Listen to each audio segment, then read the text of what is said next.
Okay, so far we talked about a few classification methods, and now I just want to give you a little summary. First, let's talk about the QDA and LDA.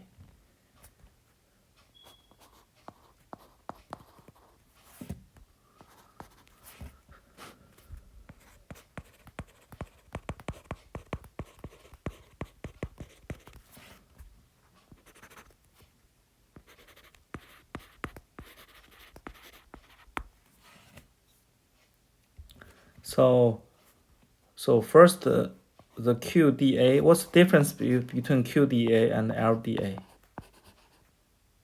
Okay, actually, you can think this QDA has more parameters. It's more complex model, and LDA is a special case. Is a special case of the QDA. It's nested subclass models of the QDA. So, in what sense, the LDA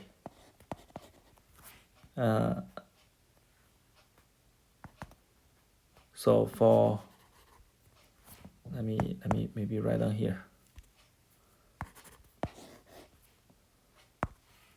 For two class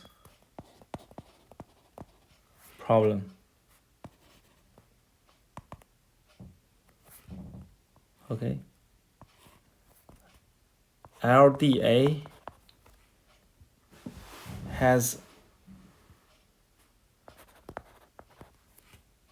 D plus 1 parameters.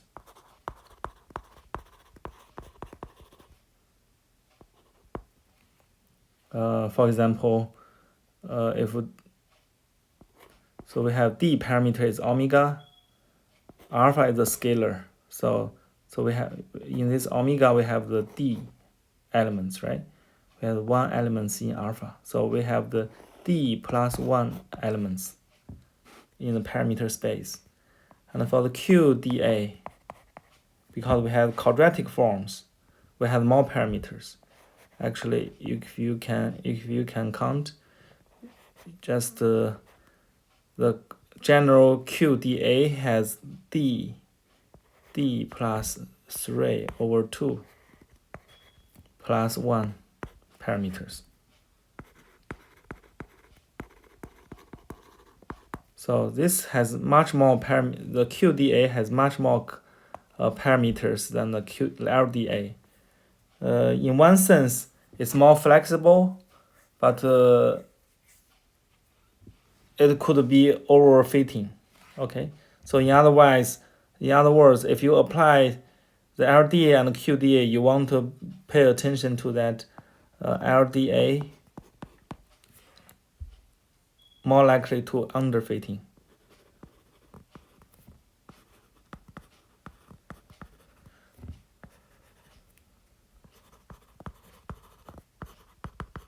Underfit.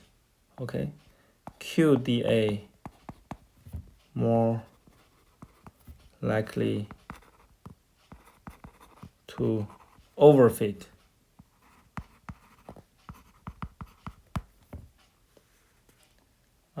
Actually, in our textbook, we have the author give a very interesting simulation example. So we have the author simulate data from the two class of the multivariate normal distribution. You can see one is here and one is here, right? Two normal distribution, and this purple line is optimum Bayesian decision Bayesian is a Bayesian optimum decision boundary.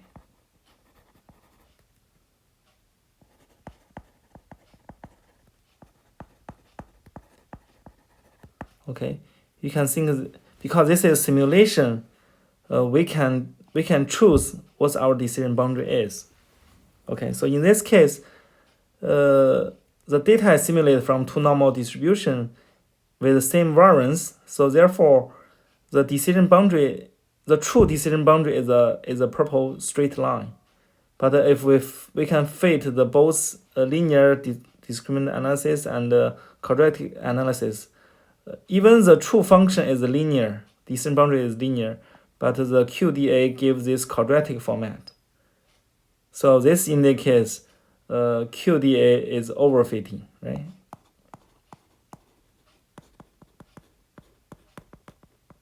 Fitting the data. On the other hand, so in this example, we have two normal distributions. The data are simulated from one normal distribution, and the second normal distribution because can have different shapes. Has different shapes. Okay, therefore, the true decision boundary is this purple dotted line. The true decision boundary is a quadratic format. In this case, the quadratic discriminant analysis gives the very close decision boundary. Then much better performance is much better than the linear one. So this indicates linear one is underfitting.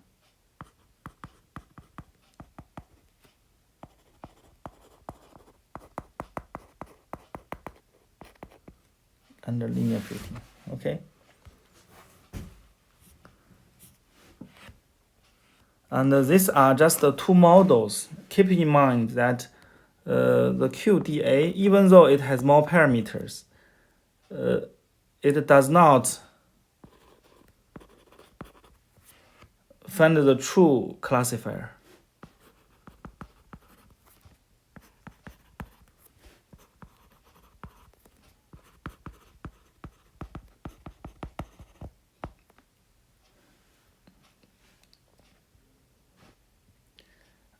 Why is that? Why? Because these parameters utilized in the QDA are estimate from data. Okay, and the data, even you have the simulation data, each time you simulate data, the data are a little bit different, and therefore your decision boundary will be different too. So QDA is just an estimation. Also, second, the real world problem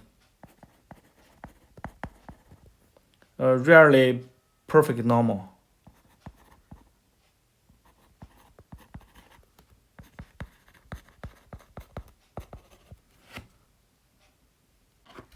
Rarely perfect normal.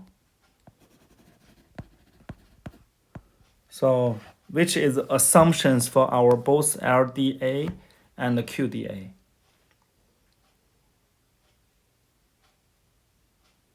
Also, the above result, which we also assume, in the above results, we assume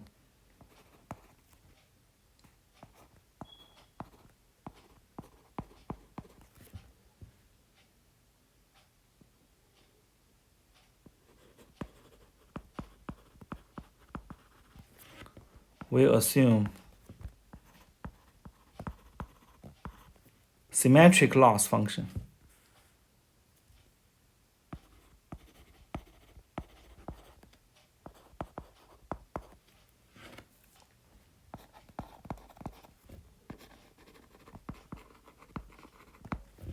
In other words, the false positive loss and false negative loss, we assume the same loss. Okay, but if you want to change to be asymmetric loss function, you just add the constants to the. So if you want to change the loss,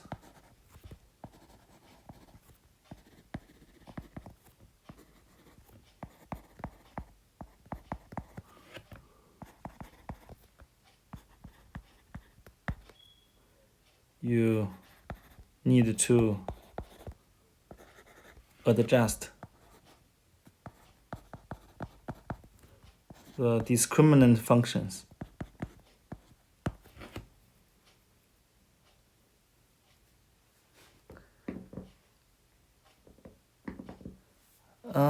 Another interesting options for the LDA and QDA is that posterior probability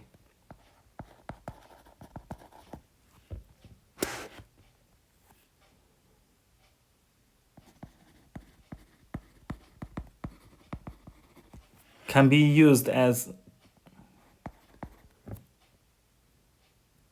can give different decision boundaries.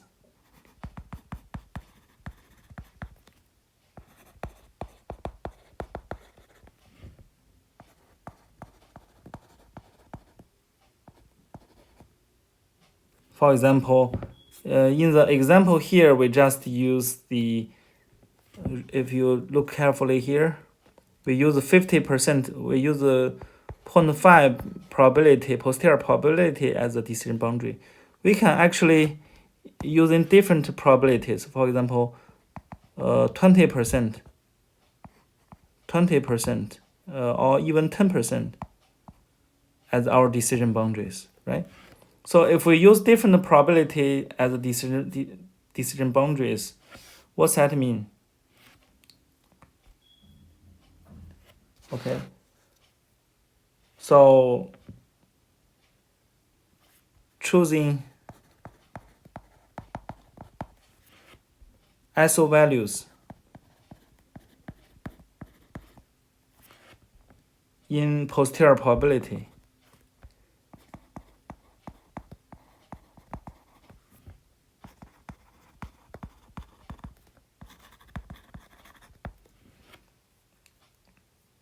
is equivalent to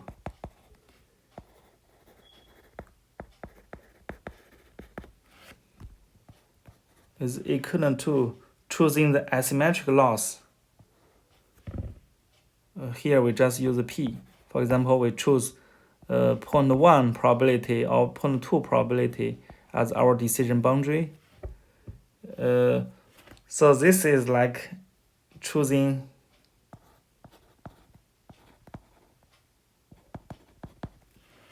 asymmetric loss.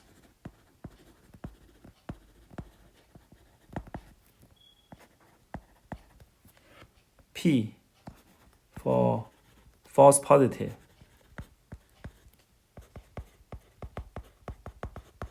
Okay, for example, if you choose 0.2 to be our decision boundary, so we assume the 0.2 is a false positive loss, and 1 minus P for the false negative loss.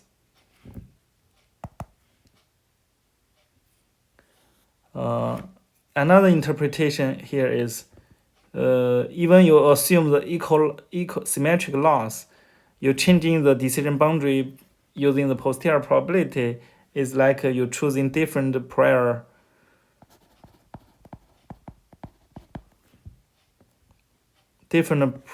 C equals to 1 minus P and pi D equals to P. Okay, so that's another interpretation for the choosing different decision boundaries using the posterior distribution.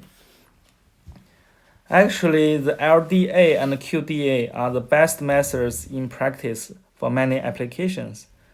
In general, these two simple methods works better than the complicated models like a neural network or tree-based methods. Because Gaussian distribution models provide nice stable estimations. There is a stat log data science computation. So either the LDA and the QDA were the top classifiers among different machine learning algorithms for many data sets.